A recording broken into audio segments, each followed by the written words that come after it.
Let's stop treating these disgusting and horrible events that happen to us in which we are the victims of as though they're organic. They're not. We are being subject to a systematic breakdown of everything that we hold dear and everything that we hold, that we love. War as a spiritual function, not just war on its most mundane level about gaining power and gaining control. That is the most mundane level of war. There's a higher level of war, which is about actually summoning beings from the lower planes to get them to walk amongst humanity.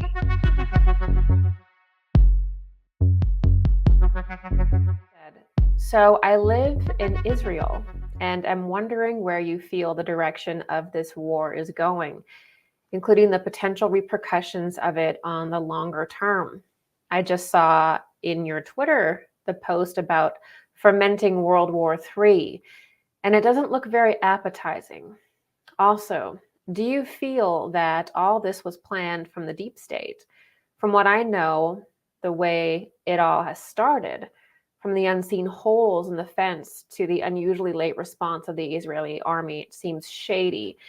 Yeah, so this is a really great question, and I was actually pleasantly surprised, despite all of the vitriol and, violent images and tribalism going on. I was actually really happily surprised to see that there is a movement in society that is questioning things and that is wondering if this is planned. What is going on behind the scenes? Is there something going on a deeper level than just war, than just conflict? Can war be used to break down society, to dissolve personal wealth, to change the world in a way that benefits the few? Is war a tool for that? And if so, how so? And so this has been a major conversation in the public lately, is how war can be used as a control mechanism and how our pain can be used as a control mechanism for individuals in power, and how, even going further, can there be occult forces that are behind certain people that are also feeding on this? And when we start to think that way, we're beginning to think properly about the situation at hand, and we're beginning to really understand it. And so obviously, the alarming thing is that basically every single war, at least in the last 100 years, was basically funded by the same people, the same families. And they've also been basically started on false pretenses. Many different times, actually, with the sinking of a ship. I don't know if you noticed this, but World War I was the Lusitania, obviously, and then World War II was Pearl Harbor. And so if World War III is in the works, will it begin with the sinking of some kind of Navy vessel as well? We have to think about that, because a lot of pretty much actually most wars are started on false pretenses.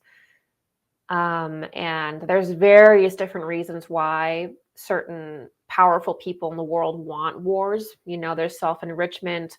There's to divide up nations, to break up nations into smaller pieces that can be, controlled through, democracy building. Regime change is a major one. But there's also occult purposes for wars, which is to basically gain access to occult objects and to occult sites. So sometimes, there are wars that are created that are pretty much very much about looting certain places and getting a sort of spiritual site under control, because at the very top of power, there is very deep occult religious beliefs that directly feed into basically psychologically controlling. Because if you can control the spiritual realm, you can control the psychological plane. So how people think and, people's dreams that they're dreaming. there's a certain level of occult power that directly goes into the collective consciousness and people's minds. Basically, that's what the occult is. And so there are certain ancient sites on the earth that are very valuable, not so much for the light occult, like not so much for the average person anymore, but for these old ancient occult factions that still want to try to control the elemental kingdom. They still want to try to control the world through black magic, through this kind of dark paganism that is all about control. And it's not at all about harmony or about God. It's really about being a God. And so in our world right now, there's a great division between people who want to play God and who want to be God. They want to reverse engineer every single plant through genetic modification. And then they want to genetically modify people. They want everything to be done through technology externally. And then there's another path that is basically about harmony. And it's about God within and Christ within and harmonizing ourselves into basically a higher form through aligning with that Christ force within. And so there's very different paths. And the fallen path, the darker path, that uses war to basically try to, do dark occult things, that is very dependent on location because they're sort of this very old kind of dark paganism. A lot of their magic depends on location and certain elemental forces that are within that location that have been built up over thousands and thousands of years. So their weakness is really that they need to use certain elemental forces that are charged in certain areas. If they don't have those areas, then they're unable to perform certain kinds of rituals. And in our era, they're unable to develop certain kind of technologies. There's certain echoes that happen in the elemental plane, in the lower subnatural planes that release energy, and they really feed on that. They really depend on that. And if you're working in the light, it doesn't matter. All of that is happening within you. You don't need to depend on anything external like elementals or anything, the land or anything anymore, because you already have this process going on within you. And so this is the battle that's going on. And this is why so many wars take place. It's because, again, these fallen magicians who run the world, they need these locations because they cannot create an impulse within themselves, an impulse of power within themselves. They can't just connect with spirit in their being. They need some kind of machine to do these weird projection things. They need to call upon these poor elemental beings that they enslave, these subhuman beings that they enslave and get them to do their bidding. It's very dark, but they need certain physical locations for that. And so this is why you see certain places so heavily guarded, and you see this iron clamp on the material sort of reality of things, is because that's all they have. And so obviously, the more that we hear about what happened on October 7th, the more it looks like, the Israeli military stood down and allowed their own people, unfortunately, to be slaughtered. There was like a 7-hour response time in a country that's basically the size of New Jersey. Okay, this is not normal.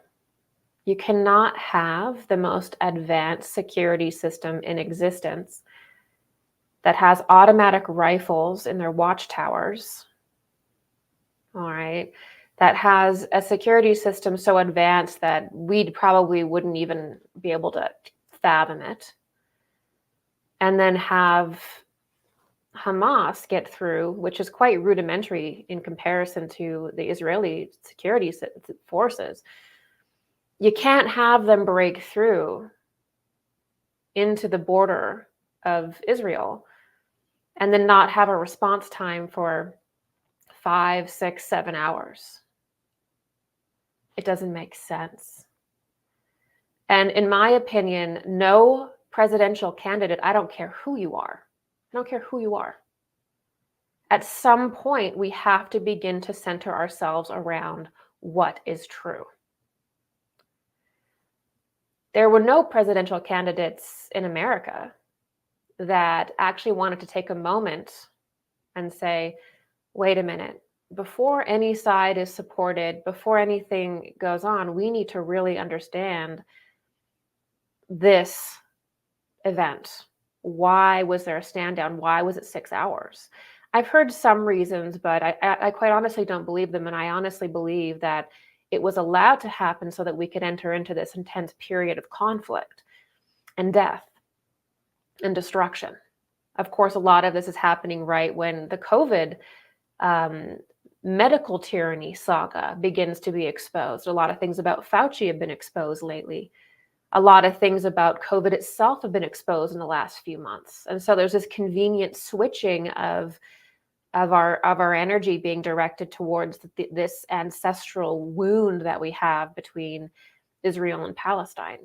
And so a lot of people, I think, are picking sides and being tribal when we really just need to focus on, listen, it really looks like there are people above the states of Israel and Palestine that are absolutely benefiting from this conflict. And the Israeli people are being hurt and tormented and living in an absolute hellscape right now. And the Palestinian people are being hurt and tormented and losing everything they have and absolutely being, their existence is being, basically reduced to rubble right now as well. And so this is how this corrupt system works, is that every single ancestral wound, every single pain that humanity has will be inflamed and agitated until we absolutely go into this state of war of all against all. And they benefit from it entirely. They direct the whole thing from the top so that they can split up the Middle East into whatever pieces they want, have it look whatever they want. It has nothing to do with the Israeli people. It has nothing to do with the Palestinian people. It has never had anything to do with any people, any common people who are just practicing their faith or part of a subgroup. It's always been about this group above humanity that is not part of any religion that we know of, because it's just Satanism. It's just pure Satanism, and now techno-Satanism. It's just, at this point, it's just pure techno-Satanism. That's not something that your average person is participating in. So we have to understand that the people that are controlling these conflicts ultimately and that benefit from them they're not even in the same mindset as most people. They're truly possessed, and they're in a different, they're in a different way of life than most people. But we keep acting like these conflicts, the period of COVID, this new war that's going to rage in the Middle East. We keep thinking this is an organic thing. Let's stop treating these disgusting and horrible events that happen to us, in which we are the victims of, as though they're organic. They're not. We are being subject to a systematic breakdown of everything that we hold dear and everything that we hold, that we love. And it will continue until we can wake up and focus our direction in the right way. Our attention in the right direction. I absolutely think that they want to create World War III. World War III needs to happen for there to be enough blood in the soil for Armon to incarnate, or for the Antichrist to incarnate. There needs to be a global war in order for Antichrist to come into being. So there needs to be death. But we have the ability to oppose this, to speak out, to take our attention away from this and put it in positive things, to not be manipulated, and we can reduce the amount of pain and torment, and that can actually reduce the power of Antichrist.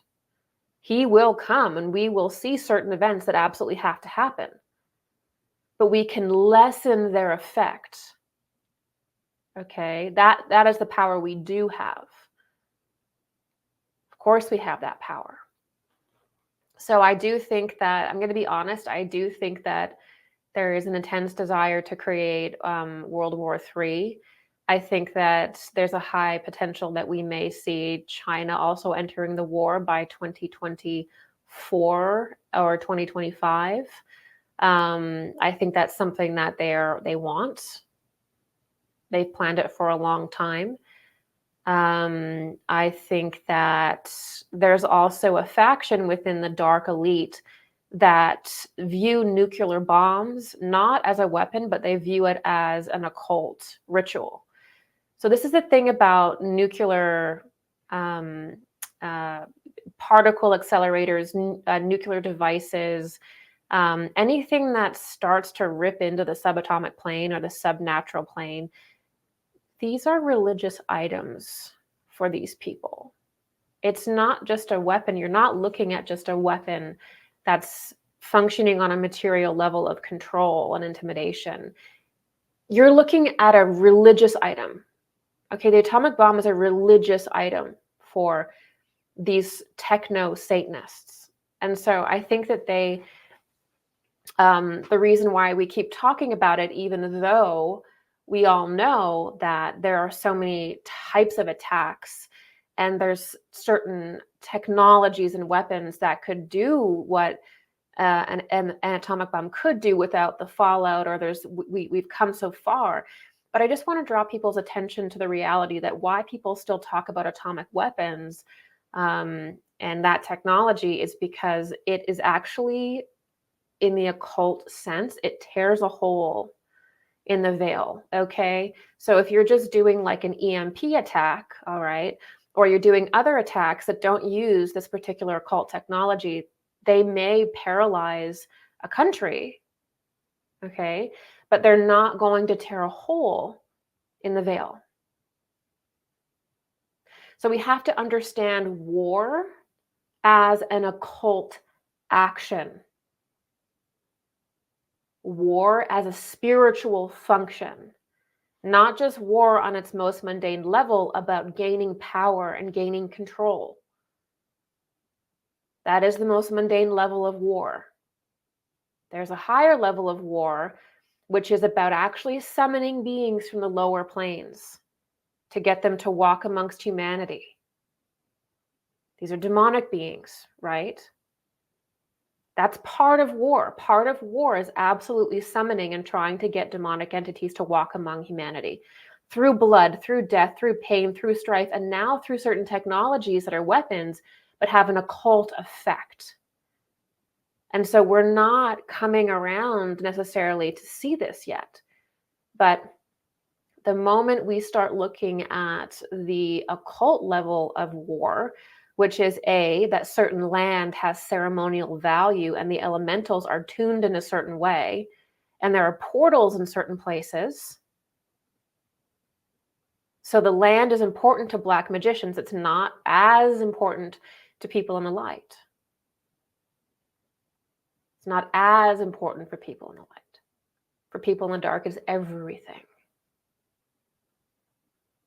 The other thing is what happens when people die. Forces that create tears in the veil when massive amounts of people die at once. When people are in pain, when people are in agony, strife, grief, this brings the lower world very close to us. And these people know that. Don't think that they don't know that. So in our day and age, because we do have such advanced technologies, we can no longer look at war and these people that run the world as simply a material thing, as a material conflict about money, about power. In the most rudimentary sense, no, we have to look at the spiritual if we really want to understand it. And the fact that we don't do that as a society allows these things to continue, although I do see it happening a lot more. Hi, Gigi. Recently you talked about Israel and the real reason for the Iron Dome protection. You mentioned special energies dwelling there because the great sacrifice of Christ that took place, and new technologies that need this specific energy to function. First thing that came to my mind was the Holy Grail. Can you elaborate more on these technologies and energies? Yeah, so for me, just dipping back into what we were just talking about with holy lands. So back before Christ, the pagan traditions would sort of project themselves outward into nature. And it was more about leaving your body. And you would sort of discover things, truths, knowledge, and even some things about yourself by projecting outward. And this really characterizes how humanity existed before the incarnation of Christ in the Holy Land. And then after the incarnation of Christ, we see humanity begin to function in a completely different way, because through Christ's sacrifice, the cosmic stream of reality was integrated into the earth and the human being, making it so every human being could basically perform the tasks that they'd have to do to leave their body with great effort could now be done by training yourself to go within. So now everything can be done within the human being. Okay, so that's the difference between the pagan traditions and the post-Christ traditions, right? And consciousness was very different, in especially 6,000 years ago, 3,000 years ago as well. And so there's this stark difference. And so if you're looking at the occult traditions that are pre-Christ, they don't acknowledge that certain spiritual feats can be done within the human being. Okay, they are absolutely trying to work within this very old magical style, which some people will call it Babylonian magic or the Babylonian tradition, which is basically playing God. So at the point of the Egypto-Chaldean Babylonian epoch, humanity had reached a level where they were kind of dangerous in a way, where they were coming into a solidification of their mind to become more and more and more self-aware and more intellectual, more deeply rooted in the self. But they also were still in this more pagan moment of being able to almost break down nature into pieces in order to control it. So basically understanding what every season is and understanding what every single elemental being is and what the powers are. And so it's almost like by the end of the pagan era, nature was categorized into pieces and used ritualistically under the will of certain magicians. And that was never really how it was supposed to be. You were supposed to merge with the elemental forces out of complete love and harmony. I mean, the whole pagan tradition at its core and at its peak was never about controlling animals. It was never about controlling elementals. It was never about control. It was never about breaking, the nature down into pieces so you could control nature. That was the dark shadow fall of the pagan era and of the Egypto-Chaldean era, which was the fact that suddenly we started to use this intense knowledge about the elemental kingdom and about the earth and about the cosmos. We started to just try to have all of that wisdom, all that ritualistic wisdom, and we were using it to control other people. We were using it to manifest certain things only, and there was no respect for harmony anymore, and man was making himself a god, trying to make himself a god by subjecting everything and everyone to his will. This is not what the initial pagan traditions were supposed to be about at all. They're actually about being the stewards of these natural kingdoms of life in which God was resting. So Some of the modern forms of paganism don't resemble at all any of what it originally was, unfortunately.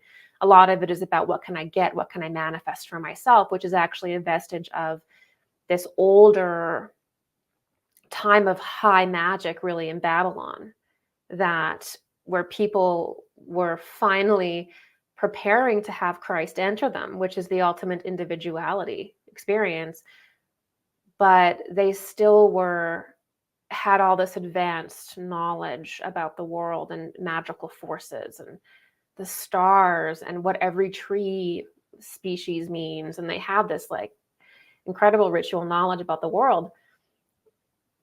And so all of that impulse, that darker impulse, they see the world as something to ultimately be controlled. They have to basically bring it under their heel. And that's because they're in this Babylonian mind state that believes that. Its might is right. It's that listen, if I can harness the energy from the Holy Land, which was even significant before Christ, because we're not even getting into the certain Isis and feminine stuff that also has existed on the earth.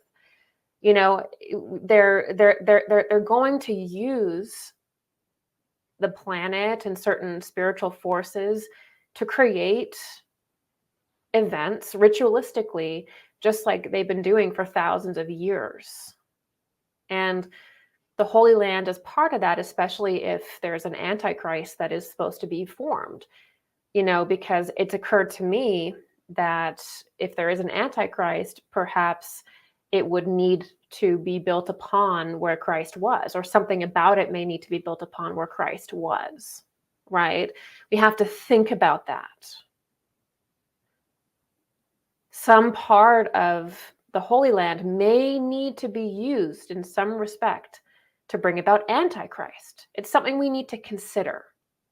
It's something that we need to consider, because when you're functioning in that dark, magical thing, you have to use the forces that are already present, right?